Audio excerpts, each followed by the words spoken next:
దేశంలోని కొత్త గనుల వేలంపై కేంద్రం దృష్టి సారించింది. ఈ నెల 21న లేదా ఆ తర్వాత హైదరాబాద్లో కొత్త గనుల వేలం ప్రక్రియను ప్రారంభించేందుకు కేంద్ర బొగ్గు గనుల శాఖ ఏర్పాట్లు చేస్తోంది. కేంద్ర బొగ్గు శాఖ మంత్రిగా రాష్ట్రానికి చెందిన కిషన్ రెడ్డి ఇటీవల పదవి బాధ్యతలు చేపట్టారు. ఈసారి బొగ్గు గనుల వేలం పాటల కోసం హైదరాబాద్ను వేదికగా జరిగే అవకాశం కనిపిస్తోంది. దేశవ్యాప్తంగా వేలం వేసే గనుల్లో సింగరేణి ప్రాంతంలోని శ్రావణపల్లి బొగ్గు గని కూడా ఉంది. ఇక్కడ 11.99 కోట్ల టన్నుల నిల్వలున్న సింగరేణి నిర్వహించిన భూగర్భ సర్వేలో తేలింది. ఈ గని దక్కకపోతే భవిష్యత్తులో బొగ్గు ఉత్పత్తికి తీవ్ర విఘాతం కలుగుతుందని సంస్థ అంచనా వేస్తోంది. సింగరేణి ఇప్పటి వరకు ఎన్నడూ వేలంలో పాల్గొనలేదు. తెలంగాణలోని కొత్త గనులను వేలంతో సంబంధం లేకుండా నేరుగా కేటాయించాలని గతంలో పలుమార్లు కేంద్ర బొగ్గు శాఖను సింగరేణి సంస్థ కోరినా స్పందన రాలేదు. వేలానికి దూరంగా ఉండటంతో ఇప్పటికే ఇక్కడి కోయగూడెం, సత్తుపల్లి 3 గనులను ప్రైవేటు బొగ్గు కంపెనీలు దక్కించుకున్నాయి.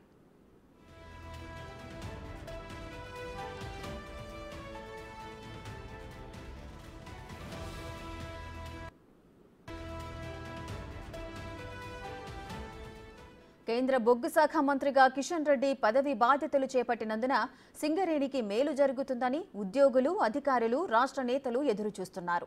వేలంతో సంబంధం లేకుండా నేరుగా గనులు కేటాయించేందుకు మంత్రి సహకరిస్తే బొగ్గు అమ్మకాలపై రాష్ట్ర ప్రభుత్వానికి రాయల్టీ రూపంలో చెల్లించే ఆర్థిక భారం సింగరేణిపై పడదు. వేలంలో దక్కిన గనులపై రాయల్టీని చెల్లిస్తే భవిష్యత్తులో బొగ్గు ఉత్పత్తి వ్యయం, విక్రయ ధరలు పెరుగుతాయి. దీంతో విద్యుత్ ఉత్పత్తి వ్యయం పెరుగుతోంది. ఆ భారమంతా అంతిమంగా కరెంటు ఛార్జీలపై పడుతుంది.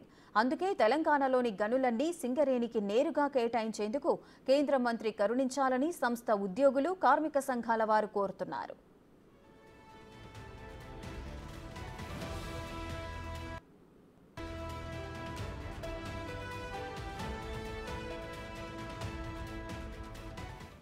రైట్, హైదరాబాద్లో బొగ్గు గనుల వేలం జరగబోతోంది. దీనికి సంబంధించిన పూర్తి డీటెయిల్స్ మా డిప్యూటీ బ్యూరో చీఫ్ సాదిక్ అందిస్తారు. సాదిక్. ఎస్ రేఖ, దేశంలోనే కొత్త గనుల వేలం పాటపై కేంద్రం దృష్టి సారించింది. ఈసారి హైదరాబాద్ కేంద్రంగా ఈ యొక్క వేలం ప్రక్రియ కొనసాగే అవకాశం ఉంది. ఎందుకంటే గతంలో ఎన్నడూ లేని విధంగా ఈసారి హైదరాబాద్ కేంద్రంగా వేలం ప్రక్రియ ప్రారంభించేందుకు బొగ్గు గనుల శాఖ ఏర్పాటు చేస్తున్నట్టుగా సమాచారం అందుతుంది. కేంద్ర బొగ్గు శాఖ మంత్రిగా కిషన్ రెడ్డి బాధ్యత చేపట్టిన తర్వాత ఈ యొక్క వేలం పాటలు హైదరాబాద్ కేంద్రంగా జరగడం అన్నది ప్రాధాన్యత సంతరించుకుంది. ఒకవేళ ఇక్కడే కనుక జరిగినట్టయితే మనకు తెలంగాణ సంబంధించిన దాంట్లో సింగరేణి కాలరీస్ అన్నది చాలా ప్రాముఖ్యమైనటువంటి బొగ్గుగని ఉంది. దానికి సంబంధించినటువంటి వాళ్ళు కూడా ఈ యాక్షన్ లో పాల్గొనాలని కూడా చాలా మట్టుకు ఎప్పటి నుంచో వాళ్ళకు చిరకాల వాంఛగా ఉన్నటువంటి సందర్భం ఉంది. కానీ ఈసారి వాళ్ళు పాల్గొనాలని కూడా అనేక రకాలుగా కూడా కేంద్రానికి విజ్ఞప్తి చేయడం జరిగింది. సో వారికి బిడ్డింగ్ ఇస్తారా ఏంటి అన్న దానిపైన అయితే కొంత చర్చనీయాంశంగా మారుతుంది. ప్రధానంగా రాష్ట్రంలో తెలంగాణలో కొత్తగా గనులు వేలకు సంబంధం లేకుండా నేరుగా కేటాయించాలని కూడా పలుమార్లు కూడా కేంద్ర బొగ్గు గనులకు సంబంధించిన సింగరేణి సంస్థ కోరినా కూడా ఇంతవరకు స్పందించలేదు. అంటే ఎక్కడ కూడా బొగ్గుకు సంబంధించినటువంటి గనులు ఎక్కడున్నా కూడా సింగరేణికి సంబంధించినటువంటి సంస్థలు కూడా ఆ యొక్క టెండర్ లో పాల్గొనాలని కూడా చేయడం జరిగింది. మన రాష్ట్రంలో కూడా కోయగూడెం, సత్తుపల్లి 3 గనులు కూడా ప్రైవేటు బొగ్గు గనుల కంపెనీలు దక్కించుకున్నాయి. సో వీళ్ళు కూడా చాలా మట్టుకు బొగ్గు సంబంధించిన ఉత్పత్తి చేస్తారు. దానికి సంబంధించిన అంశం ఉంది. ఇక దేశవ్యాప్తంగా చూసినట్టే మనకు 11.99 కోట్ల టన్నుల నిల్వ సింగరేణి సంబంధించిన భూగర్భ గనుల్లో ఉంది. ఇక్కడ కొయ్యగూడెం కానీ, సత్తుపల్లి 3 కానీ.